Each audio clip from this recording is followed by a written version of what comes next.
Шановні колеги, ми продовжуємо робочий день. До слова. Dear colleagues, we continue our working day, and now I give the floor to Presidential Administration spokesman, Colonel Andriy Lysenko.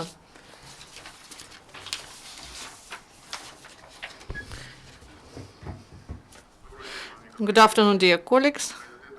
The President of Ukraine came up with the initiative of the full and comprehensive ceasefire starting midnight 1st of September. Diplomats and military commanders were instructed accordingly. By joint effort, we were able to force the enemy to return to adherence to the Minsk agreement, and during the first half of the day, in the ATO region, there was only one non-precision shelling delivered by the militants. During the last 24 hours, on the 31st of August, it was calm in Lugansk area and Svetlodarsk Bulge, the Donetsk airport, and so forth. And also the occupants, for the first time in many weeks, didn't use artillery and tanks. So now the information in more detail. In Lugansk area, the militants delivered 3-minute shelling in Stanitsa Luganska. The Donetsk area, the military actions traditionally carried out in Avdiivka production area. The militants, starting from dawn till sunset, delivered fire at our positions, and at that there was one heavy mortar shelling. For 1 hour, the militants launched 26 mortar mines. Moreover, the enemy violated ceasefire in Mayorsk and Verkhanetaretsk, and in other parts of front line it was calm. On the whole, during the last 24 hours in the Donetsk area there were 14 enemy shellings, including one with the use of heavy weapons. In the Mariupol area, after 1 a.m. near Bogdanovka, there was a short military clash between ATO forces and the enemy. And from the side of the Kuchayevsk, a group of 5 militants advanced and attacked our servicemen.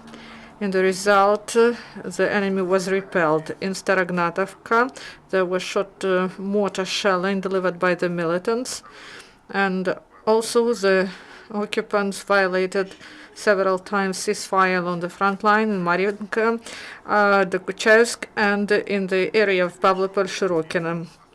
And mainly the militants used small arms, including sniper rifles. On the whole, in the Mariupol area, there were 9 enemy shellings, 1 with the use of heavy weapons, and 1 military clash. On the whole, during the last 24 hours, as a result of the military actions, 1 Ukrainian serviceman was killed and 1 was wounded.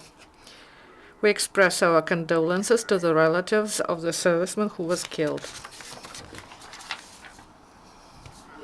Confirmed losses of the enemy: 6 killed, 11 wounded. So-called 7th Brigade of Russian occupation forces sent to the front line an experienced, new-to-war serviceman who joined the militants because of forced mobilization that started 8th August 2016. We know the name of one of the wounded militants. This is 33-year-old Alexander Vodolatsky, who didn't get any basic military training at all. Ukrainian military engineers were trained in spanning the river and using Panton bridging equipment, PPC-84. They deployed 2 Panton bridges, and these bridges are needed not only in the course of war, but also to liquidate the consequences of natural disasters. Ukraine continued to get help from Western allies.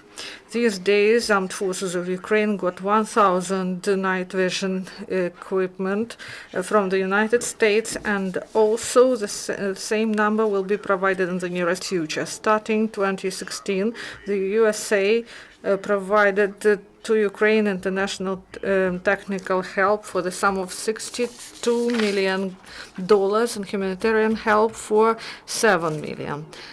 The students of the Faculty of National Guard completed the course of basic military training, and in the course of camping, officers to be were trained in firing, engineering, tactical training, tactical medicine, and also military topography. So this is all. If you have questions or comments, please. Thank you, Colonel. Now the question. Please introduce yourself first. Good afternoon, Oleg Borisov. I have several specifying questions. So firstly, about the serviceman who was killed.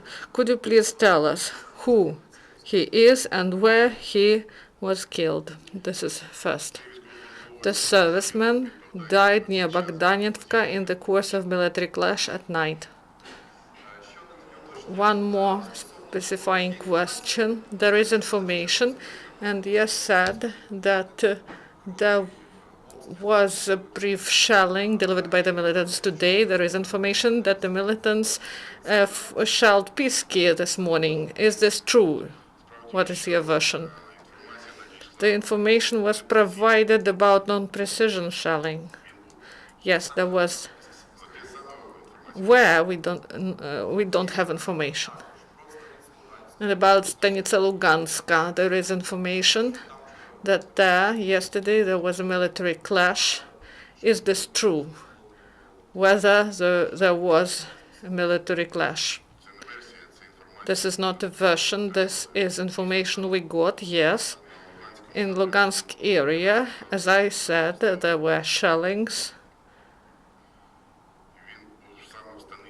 And it was in Stanitsa Luganska. It was delivered for 3 minutes. Do you have information about schools in ATO area? Is there any statistics? Do children attend classes? Or maybe in some areas the classes were cancelled. The situation in the ATO area, and due to the efforts of the leadership of the nation and due to our international partners, we forced the Russian leadership, and of course it was informed. The Russian occupation forces commanders also were informed through GCCC center. We brought information to them, and we negotiated these issues that there won't be heavy weapons shelling. And we observed it yesterday, but it was 10 times less than before, and this is the result of our work. And due to this, we conducted the celebration of the 1st of September in the schools that are in the frontline area.